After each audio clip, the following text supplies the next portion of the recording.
Please sir.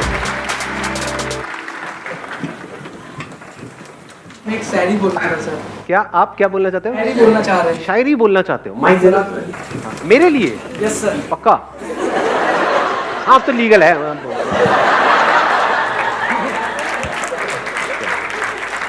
Sir ये मेरे लिए बहुत स्पेशल दिन है कि मैं आपके सामने खड़ा हूँ, लेकिन मैं आपके लिए शायरी डेडिकेट करता हूँ।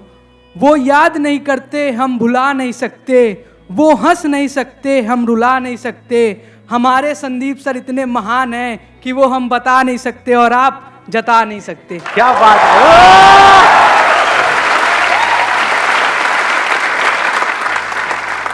अब हम आगे बढ़े?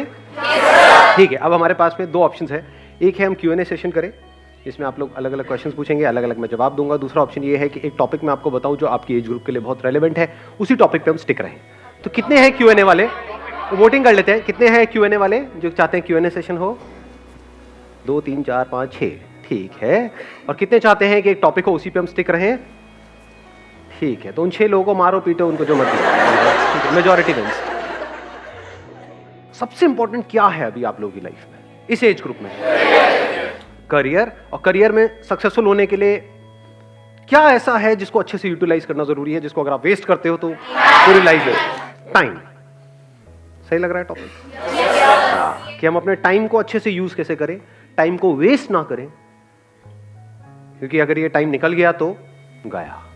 टाइम इंपॉर्टेंट है, ये हम सबको पता है, फिर भी हम अपने टाइम को वेस्ट करते रहते हैं जाने अनजाने। ऐसा क्यों होता है? सबसे मेन रीज़न तो मुझे लगता है कि आजकल टेक्नोलॉजी जिसको ढंग से यूज़ नहीं करते हम, फॉर एग्जांपल इंस्टाग्राम और फिर यूट्यूब मतलब मेरी तरफ इशारा क्यों कर रहे हो? मतलब सिर्फ मैं ही टाइम खराब कर रहा हूँ आपका वहाँ पे? वो तो खराब नहीं होता ना, वहाँ यूटिलाइज हो रहा है। So what you are saying is कि एक जो सबसे बड़ा रीजन आ रहा है निकल करके, दैट इज टेक्नोलॉजी। यानी अगर टेक्नोलॉजी को भी और स्पेसिफिक किया जाए, सोशल मीडिया।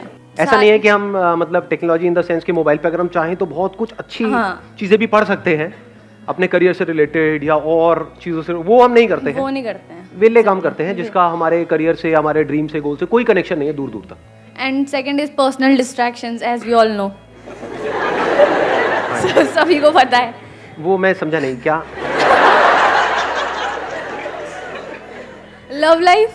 हाँ, लव लाइफ समझ गया था मैं, वैसे ही देख रहा था कि आप क्या बोलोगे, कैसे एक्सप्रेस करोगे। Let's give a big hand for her. Thank you sir. नहीं। तो अब इसका क्या सोल्यूशन है इस प्रॉब्लम का, जो इन्होंने एक प्रॉब्लम बताई, सोशल मीडिया। तो सोशल मीडिया से हम कैसे बचें? Because it is addictive. कुछ स्टडीज हुई हैं जहां से निकल करके आ रहा है, it is as addictive as alcohol and tobacco. और ये कोई इल्यूजन नहीं है, ये कोई मेरी थ्योरी नहीं है, ये फैक्ट है।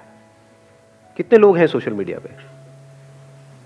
और सिर्फ यहां पर नहीं, कितने लोग हैं, मतलब हजारों हैं, लाखों हैं, करोड़ों हैं, ये ऑलमोस्ट पूरी की पूरी दुनिया है, ऑलमोस्ट सब है। और कितने कितने घंटे वहां पर स्पेंड कर रहे हैं? मिनिमम 2 से 3 घंटे मिनिमम। अगर एवरेज भी बोलूं तो 3 घंटे। इस 3 घंटे की रिटर्न क्या है? जीरो है, माइनस में है। इस सच को देख पा रहे हो? क्यों मैं ये कह रहा हूं माइनस में है? जीरो होती तब भी कोई दिक्कत नहीं थी, मतलब जीरो का मतलब हो गया न्यूट्रल, ना कुछ आया ना गया। यहां पे आया कुछ भी नहीं, जा रहा है बहुत तेजी से। सिर्फ टाइम नहीं जा रहा है, और क्या जा रहा है साथ में? एनर्जी जा रही है। देख पा रहे हो? इसको यूज करने के बाद में 4-5 घंटे बाद क्या होता है? बहुत एनर्जी आ जाती है अंदर से, या थक जाते हो? आंखें थक जाती है या आंखों में एकदम एनर्जाइज हो जाती है?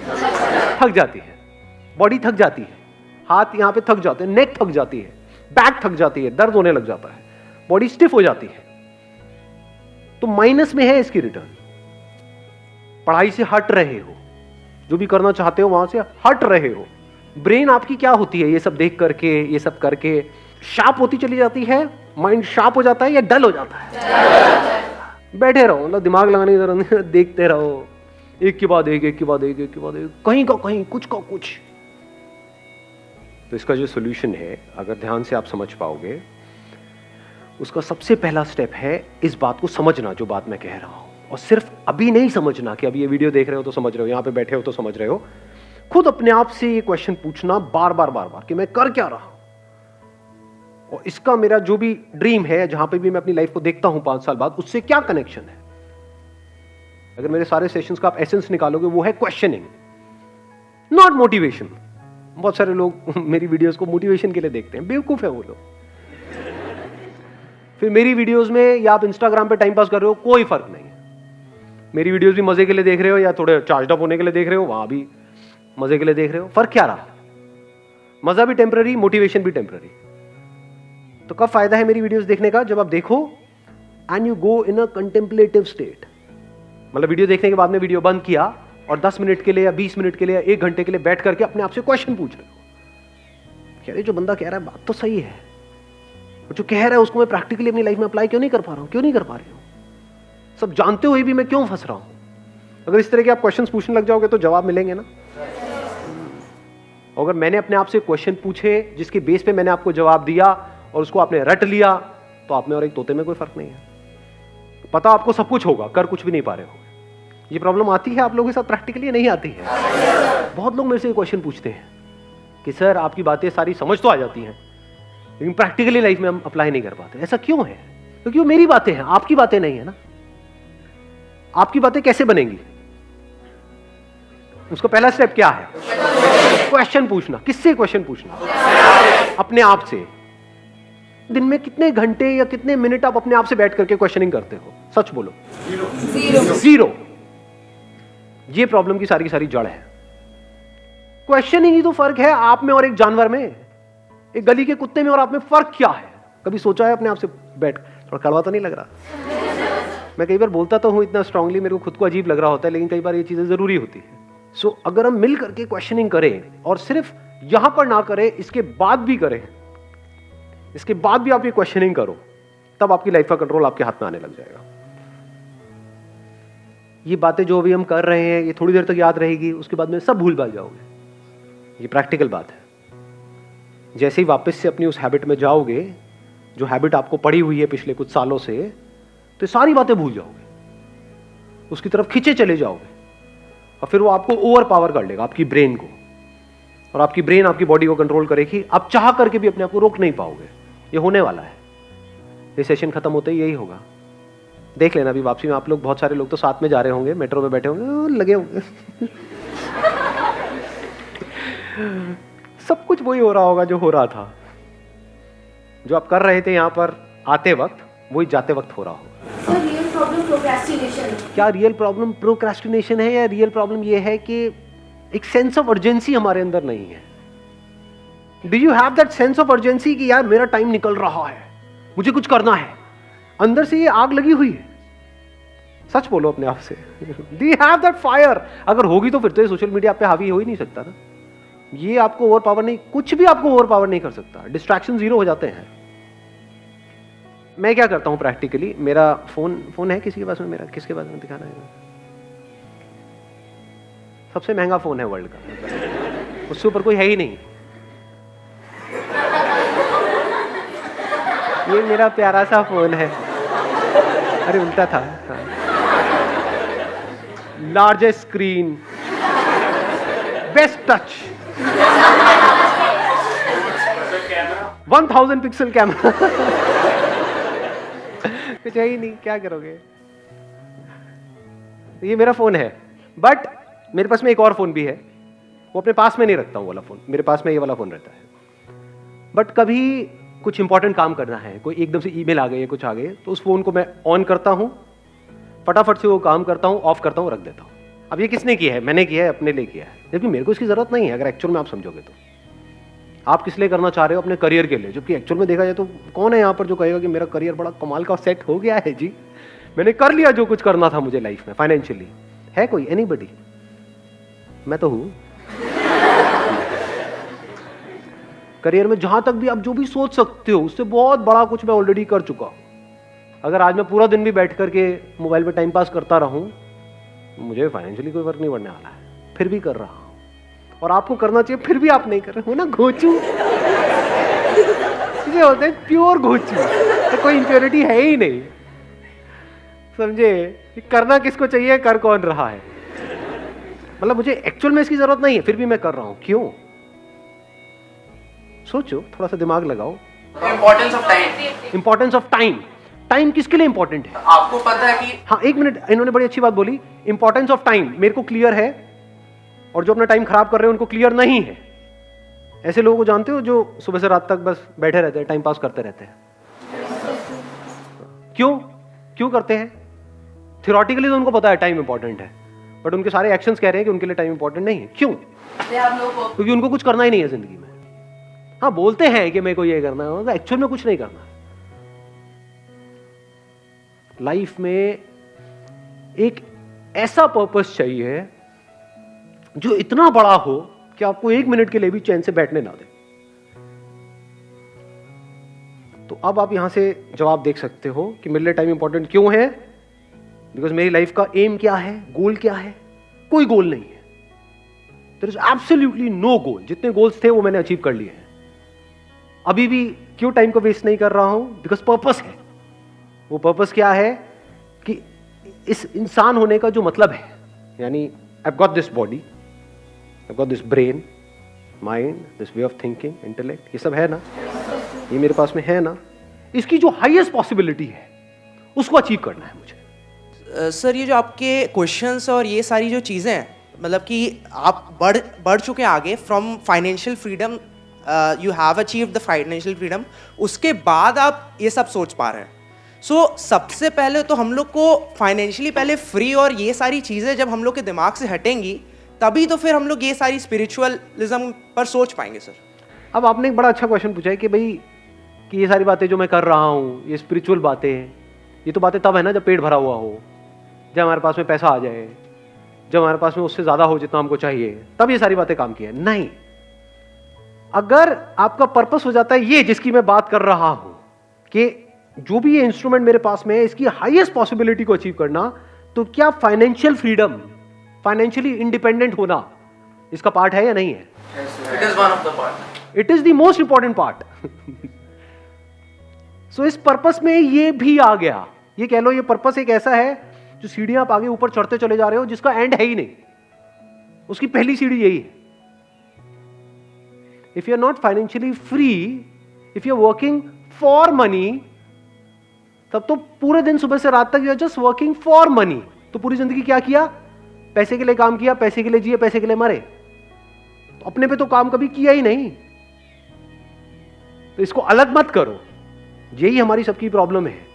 अभी हुआ क्या है, जिस तरह का हमारा एजुकेशन सिस्टम है, हमने इन दो चीजों को अलग अलग कर दिया है। यानी spirituality is nothing but understanding of life, understanding of how your brain works, how your body works. It is not the last step. यही प्रॉब्लम हुई है। अभी आप लोग क्या सोचते हो कि अभी हमारी एज है 18-19 साल, अभी क्या जरूरत है? ये पैर कब्र में लटके पड़े होंगे, 70 साल के हुए पड़े हैं, सुनाई दे नहीं रहा है, तब आगे कुछ चल रहा। हाँ, क्या बोल रहे हो? अरे क्या खत्म हो गया क्या? देखा ऐसे लोगों बैठे हुए, समझ आ रहा है उनको कुछ ना जी? तो understanding of life, understanding of yourself, understanding of your body, your mind, your intellect, understanding of how things work, हर चीज को बारीकी से समझ लेना कि अगर मैं ये काम कर रहा हूं तो इसकी वजह से क्या होने वाला है अगले 5 साल बाद। जो मैं बनने की सोच रहा हूं, वो जो लोग बन चुके हैं, क्या उनकी लाइफ बहुत कमाल की है? उनकी जिंदगी अगर झंड है तो मैं ये काम क्यों कर रहा हूं? मैं अपने 5 साल क्यों खराब करने वाला हूं? वहां पे दिमाग लगाना इंपॉर्टेंट है कि मैं एक्चुअल में फाइनेंशियली फ्री कैसे हूं। फाइनेंशियल फ्रीडम का मतलब क्या है कि आने वाले 10 साल बाद मैं फाइनेंशियली फ्री हो जाऊंगा या हो जाऊंगी। उसके बाद जिंदगी में कभी भी मैं पैसे के लिए काम नहीं करूंगा। ये हमारा गोल होता है, या होता है कि बस किसी तरीके से मेरे पास में इतना पैसा आ जाए कि वहां से ये हो जाए। उसके आगे हम सोचते ही नहीं है, बहुत छोटा सोचते बहुत छोटा सोचते हैं। मतलब उसमें एनर्जी कहां है, उसमें जान कहां है, उसमें पावर कहां है? तो जब गोल बनाना ही है इस एज में, तो ढंग का बनाओ ना। ढंग का गोल का मतलब क्या है ढंग का गोल? मैं कुछ ऐसा कर रहा हूं 10 साल बाद जो कोई करने की सपने में भी नहीं सोच सकता है। एनर्जी आई गोल से या नहीं आई? मजा आ रहा है गोल सुनने में? नहीं आ रहा है। तो जब ऐसे हम गोल सेट करते हैं तो एक तो नंबर 1 एनर्जी आ जाती है, और नंबर 2 अब आप टाइम वेस्ट कर ही नहीं सकते क्योंकि आपका गोल औरों के गोल से बहुत बड़ा है। गोल छोटा मोटा हो तो you can afford to waste time, you can afford to kill your time. अगर गोल बड़ा हो तो नॉट पॉसिबल जी, टाइम ही नहीं है। अब तो दिन में 1-1 मिनट इंपॉर्टेंट है। सर जो जॉब कर रहा है वो फाइनेंशियली फ्री कैसे होगा? क्यों नहीं हो सकता? अब ये भी एक बहुत बड़ा मिथ है कि जो जॉब कर रहा है वो फाइनेंशियली फ्री कैसे होगा। सुंदर पिचाई का नाम सुना है आपने? कितना कमाते हैं वो? 350 करोड़। 350 करोड़ पर मंथ या पर ईयर? जो भी है, कम नहीं है। 350 करोड़ कम होता है क्या? बहुत ज्यादा होता है। तो जॉब और बिजनेस बीच में कहां से आ गया? फाइनेंशियल फ्रीडम का मतलब अच्छे से समझ लो, मतलब आपको पैसे के बारे में ना सोचना पड़े। आप ये चीज़ें उनको बताओगे कि मेरा गोल ये है कि मैं बस पैसे वैसे नहीं कमाना चाहता, एक टाइम पे फ्री होना चाहता हूँ। मतलब हम उनको बोले कि हमारे लिए पैसा इतना मैटर नहीं करता। क्यों नहीं करता? पैसा तो मैटर करता है। अरे यार ऐसे मत करो ना आप लोग, मतलब कैसे समझाऊं मैं आप लोगों को, मुझे समझ नहीं आता है। अरे पैसा बहुत मैटर करता है। फाइनेंशियल फ्रीडम का मतलब क्या है? कि आपके पास में बहुत पैसा है, तभी तो आप पैसे से फ्री हुए। आप एक काम कर रहे हो जहां पे आप महीने का 20,000 रुपए कमा रहे हो और आपके घर का रेंट है 25,000 रुपए, तो फाइनेंशियल फ्रीडम टट्टू।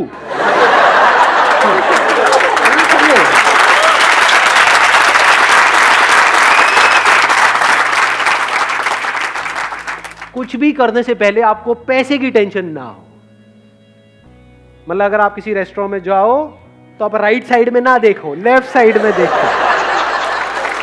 सिंपल करता हूं। 250 रुपये, 180, 170, 5 रुपए अब भैया पापड़ नहीं, पापड़ नहीं। कभी भूल के भी ये मत समझ लेना पैसा इज नॉट इंपॉर्टेंट। अगर पैसा नहीं है आपके पास में तो ये सारी बातें जो मैं कर रहा हूं वो सब बेकार है। मैं क्या कह रहा हूं, गोल सेट करना ही है तो ढंग का गोल सेट करो ना। Discover the highest possibility, the highest potential of this. मैंने दिस तो कर दिया, मेरा मत डिस्कवर करने लगा। बैठ करके मेरे को देख रहे हो, मेरे सर ने कहा था दिस। सर आप कितने अच्छे हो, आप कितना अच्छा बोलते हो, सर आई लव यू, ये वो ऐसे फुद्दू काम नहीं करते। दिस मतलब this to achieve the highest possibility of this. ये पर्पस कभी भी अचीव नहीं होने वाला है, लेकिन मजा बड़ा आने वाला है। लास्ट मोमेंट भी जब होगा ना, मतलब ऐसा अंदर से पर्सनालिटी ऐसी बनती चली जाती है कि अगर एक्चुअल में आपको पता है कि हाँ मौत सामने खड़ी है और अब कुछ नहीं हो सकता है। एक बिल्डिंग में हो और पता है भूचाल आ रहा है, अब जब तक बाहर जाएंगे तब तक तो कांड ही हो जाएगा। बैठ करके देख रहे हो सब कुछ हिल रहा है, मरने वाले हैं, मरो, उसको भी देख रहे हो। So that is part of this purpose. Not just life, even death is the part of this purpose to discover the highest possibility of it. ज्यादा हो गया थोड़ा सा, कभी कभी होना चाहिए। Wish you all the very best. Thank you so much for coming.